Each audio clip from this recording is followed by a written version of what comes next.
હવે શિવ મહાપણ કથાનો પ્રારંભ થાય છે, પરંતુ તે પહેલા થોડી મિનિટો માટે ભગવત કીર્તન કરી અને સુંદર કથા તમને સંભળાવું. રાગમેઘ. જય શિવ મહાદેવા દયા કરો, જય શિવ મહાદેવા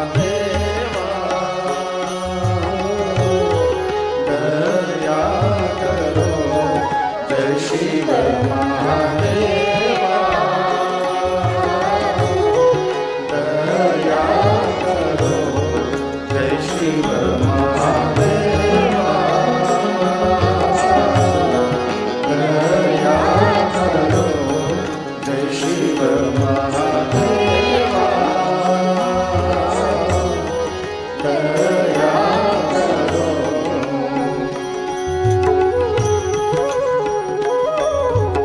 મહાદેવ મહાદેવ મહાદેવ કીર્તના સર્વ પાપ હરમ પરમ.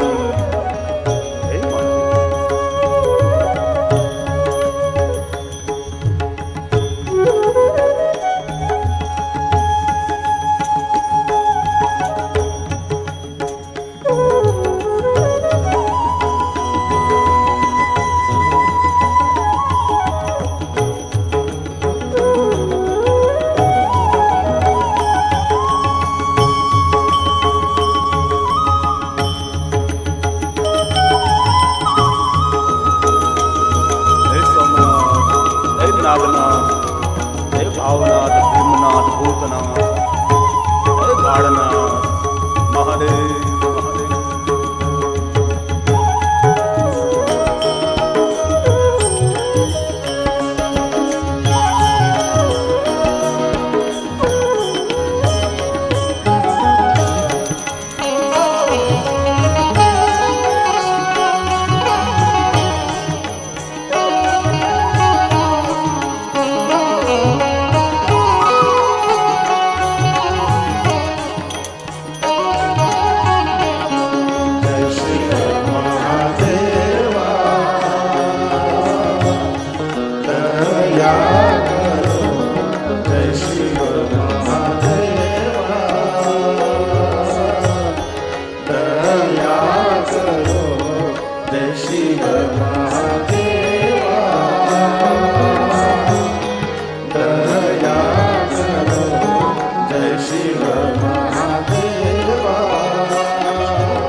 જ્યારે આપણે કીર્તન કરતા હોઈએ ત્યારે સાધુ પુરુષ એમ કહે છે કે આપણા રુધિરનો એક એક કણ એ ગંગા તુલ્ય બને. જ્યારે આપણે કીર્તન કરતા હોઈએ ત્યારે આપણું એક એક રૂવાડું એ તીર્થ બને છે. તો કીર્તનનો બહુ જ મહિમા છે.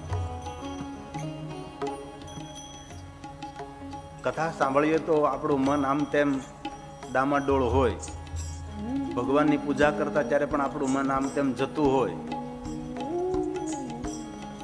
અને જ્યારે આપણે માળા કરતા હોઈએ ત્યારે તો આપણને ખબર છે કે માળા આપણા હાથમાં હોય ને આપણે કોકના માળામાં પડ્યા હોય. આમાં જે માળા કરતા હોય એમને આ વાતની જાણ હોય કે આમનામ જો આપણે બેઠા હોય તો બહુ વિચારો નહીં આવે, પણ આમ માળા પકડીએ ને આમ શરૂ કરીએ એટલે તરત ઉપડે બધું. એટલી ફિલ્મ શરૂ થાય, નહીં આવવા જેવા વિચારો આવવા લાગે. પણ કીર્તન એવું એક માધ્યમ છે કે જ્યારે ભગવાનનું કીર્તન કરીએ ત્યારે વિચારો આપણા શબ્દોમાં કેન્દ્રિત બને છે. તમે જુઓ, નરસિંહે શું કર્યું? ભજન કર્યા, કીર્તન કર્યું. મીરાએ શું કર્યું? ભજન કીર્તન. જલારામ બાપા, તુકારામ અને જેટલા જેટલા ભક્તો થયા, ભક્તોએ શું કર્યું? તો કે ભજન કીર્તન. તેથી કીર્તનનો બહુ જ મહિમા છે. અને શંકરજીને તો ગીત વહાલું છે, સંગીત વહાલું છે, શિવને નૃત્ય વહાલું છે. તો આશા રાખું છું આપ સૌ સાથે જોડાવ. આપણો સૌનો ધ્વનિ વાયુમાં મિશ્રિત બને. આવો સાથે. નમઃ શિવાય, નમઃ શિવાય, બોલીએ. નમઃ શિવાય, નમઃ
महादेव ने वाहली साथ में ताल में.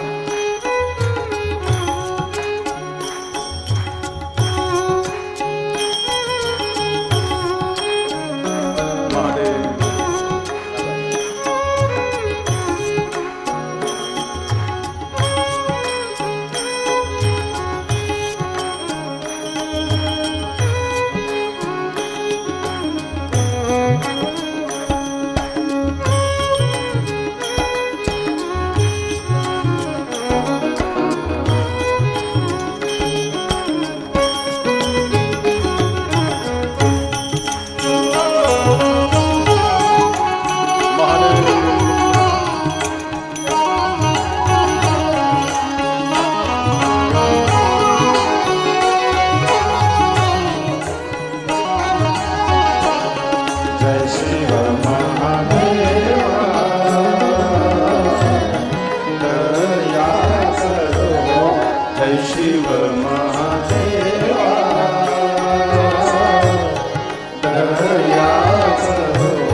જય શિવ મહાદેવા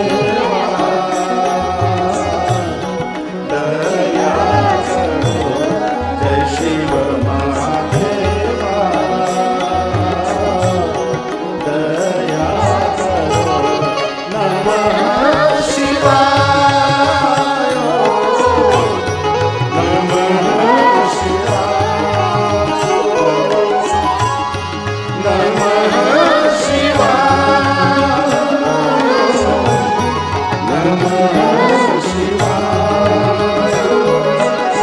નમઃ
Namah Shivaya.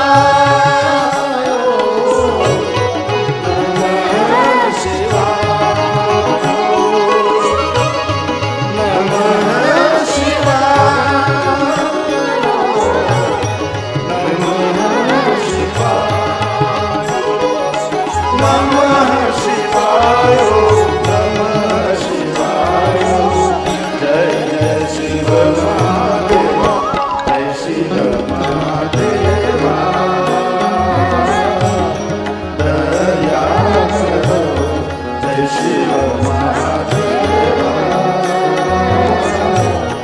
દયા કરો જય શિવ મહાદેવા દયા કરો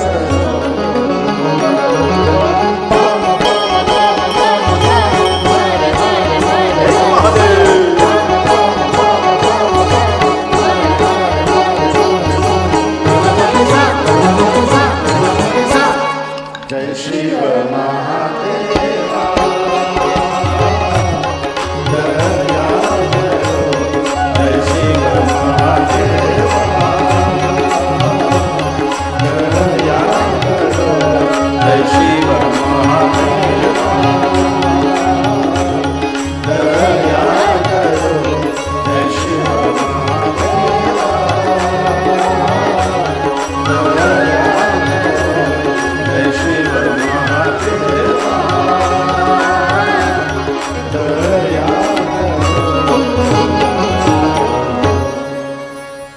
બ્રહ્મા નારદને કહે છે, નારદ, હું આપને ભગવાન મહાદેવની કથા કહું એ પહેલા ભગવાન મહાદેવની સ્તુતિ કરું. આ બ્રહ્માનો સુંદર પ્રસાદ છે.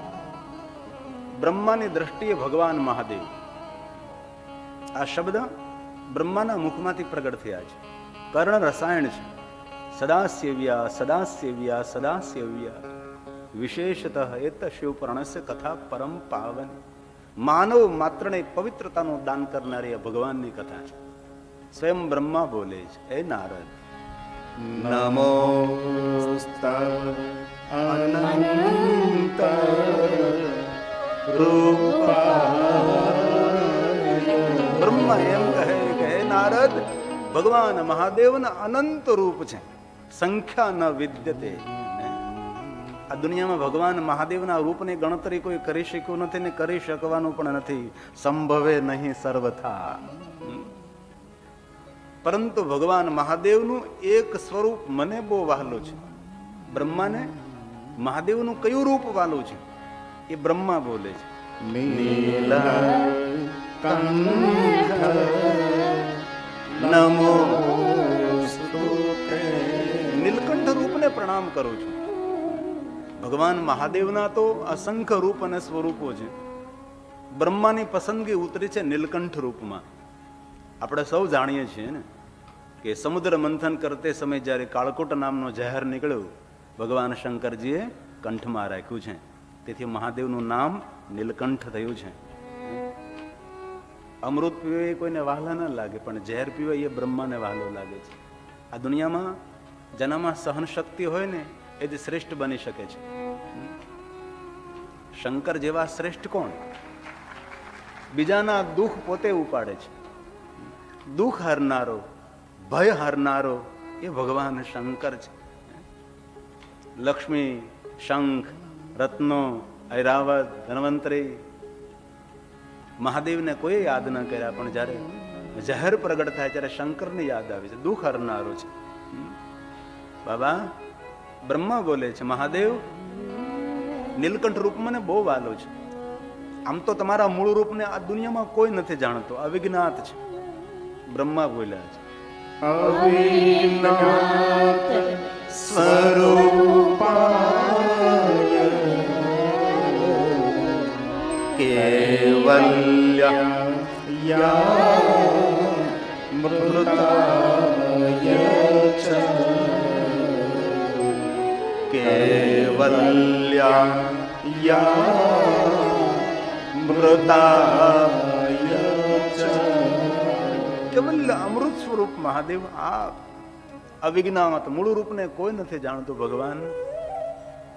પણ મારું માનવું, મારું ધારવું એવું છે મહાદેવ કે તમે અમૃતના સ્વરૂપ, તેથી તમે ઝેર પાન કરી શક્યા છે. હળાહળ વિષ કોણ પી શકે જે અમૃતથી ભરેલો હોય છે? તેથી મહાદેવ આપ અમૃત સ્વરૂપ છો, તેથી તમે ઝેર પી શક્યા છે. અપમાનને કોણ સહન કરી શકે છે? જે માણસ માનથી ભરેલો હોય છે. કારણ કે અપમાન સહન કરવું એ કોઈ નાની વાત નથી હોતી ને. હવે જો તમે આપણું કોઈ અપમાન કરે અને સામે તેનું અપમાન કરી નાખવું એ કોઈ બહુ મોટી વાત નથી.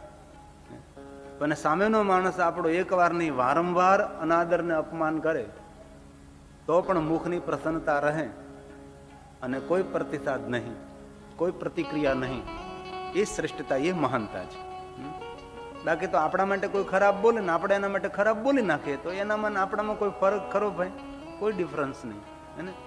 પણ આપણા માટે કોઈ લાખ ખરાબ બોલે પણ આપણી વાણીની મધુરતા આપણે ન છોડીએ, એ આપણી સજ્જનતા કહેવાય છે, એ જ આપણી મહાનતાઓ છે. અને આ જીવનમાં ખૂબ યાદ રાખવું, ભલે આપણું કોઈ અપમાન કરે પણ આપણે કોઈનું અપમાન ન કરવું. કારણ કે જે માણસ આપણું અપમાન કરે છે એનું અપમાન કરવા માટે તેના જેટલું નીચે ઉતરવું પડે. હવે આપણને ભગવાને એટલી સુંદર ઊંચાઈ આપી હોય તો આપણે શા માટે એના જેટલું નીચે ઉતરીને તેનું અપમાન કરવા જવું જોઈએ? કોઈ આપણે નિંદા કરે તો નારાજ નહીં થવું, અને જીવનમાં અપેક્ષાઓ પણ નહીં રાખવી કે દુનિયા મારા માટે સારું બોલે. આ દુનિયા આપણા માટે સારું બોલે એવી અપેક્ષાઓ નહીં રાખવી. અને જીવનની અપેક્ષાઓ દુઃખનું કારણ બનતું હોય ને. કેટલી અપેક્ષાઓનો આપણે હાર પહેર્યો છે, આટલી બધી અપેક્ષાઓ જીવનમાં છે, એ દુઃખોને નિર્માણ કરે છે. અહીંયા બ્રહ્માજી બહુ સરસ બોલ્યા છે, ભગવાન આપે ઝેરપાન કર્યું, વિષપાન કર્યું, તેથી નીલકંઠ નામથી ભગવાન આપ પ્રસિદ્ધિને પ્રાપ્ત થયા છે. આપને જો યાદ હોય તો પુષ્પદંત મહારાજ સ્તોત્રની અંદર આ જ કથાનું સુંદર મજાનું વર્ણન કરે છે. થોડા શબ્દો, પુષ્પદંતનો પ્રસાદ છે. અકાંડ બ્રહ્માંડ ક્ષય ચકિત દેવા સુર કૃપા વિધેયસ્ય સિદ્ધ્યે સ્ત્રીનયન દિશમ સંયતવત સકલ્માશ કંઠે કવન કુરુતે ન શ્રિયમહો વિકારોપી સાધ્યો ભુવન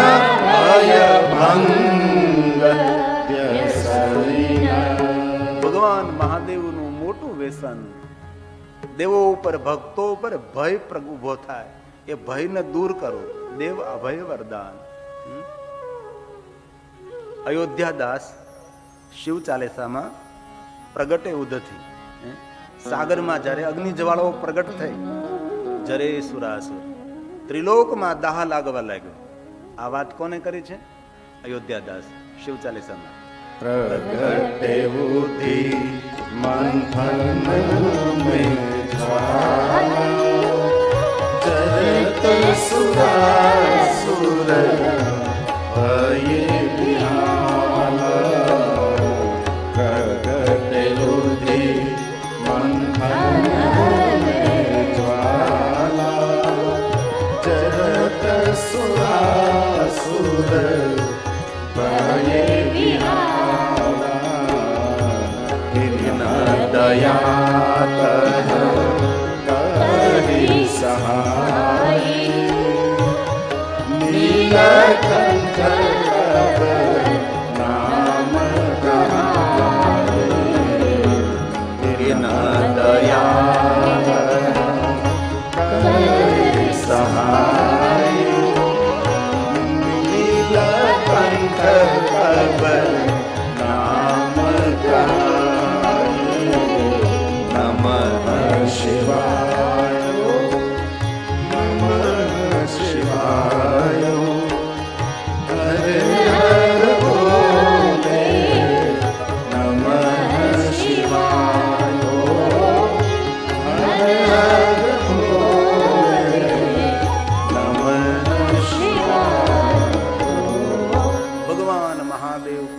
હરનારા દેવ છે, વિઘ્નોને દૂર કરનારા દેવ છે, ભક્તોને દુઃખોમાંથી મુક્ત કરનારા દેવ ભગવાન મહાદેવ છે.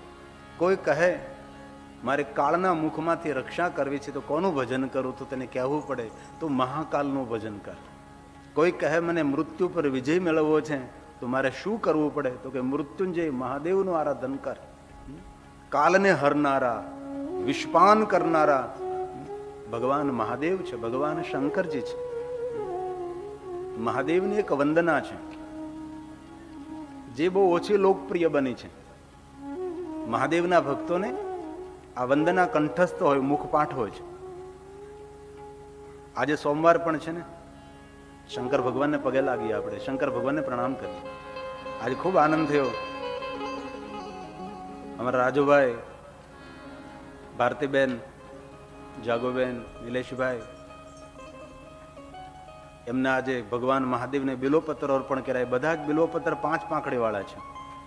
નકર આમ લગભગ બિલોપત્ર 3 હોય, પણ શિવ મહાપ્રભુ ઉપર બિલોપત્ર અર્પણ કરવામાં આવ્યા એ બધા જ 5 પાંખડી. અને સોમવારને દિવસે ભગવાન શિવજીને 5 પાંખડી વાળું બિલોપત્ર અર્પણ કરવું અને ભોજન કરાવવું, ભગવાનને થાળ અર્પણ કરવું. આજે સોમવારના દિવસે ઉપવાસ કરવો જોઈએ. જો કે તમારા સૌને ઉપવાસ જ હશે લગભગ. ઉપવાસ ન કરી શકો તો એક સમય ભોજન કરવું સોમવારને દિવસે. બહુ મહિમા છે. શાંતિ આપનારો, સંપત્તિ આપનારો અને શ્રેષ્ઠતા આપનારો. જો કોઈ ચંદ્ર સંબંધી વાર હોય તો તેનું નામ સોમવાર છે. આજના દિન ભગવાન મહાદેવનું દર્શન, આજના દિવસે ભગવાન મહાદેવની વિશેષ પ્રકારે પૂજા, બહુ મહિમા છે.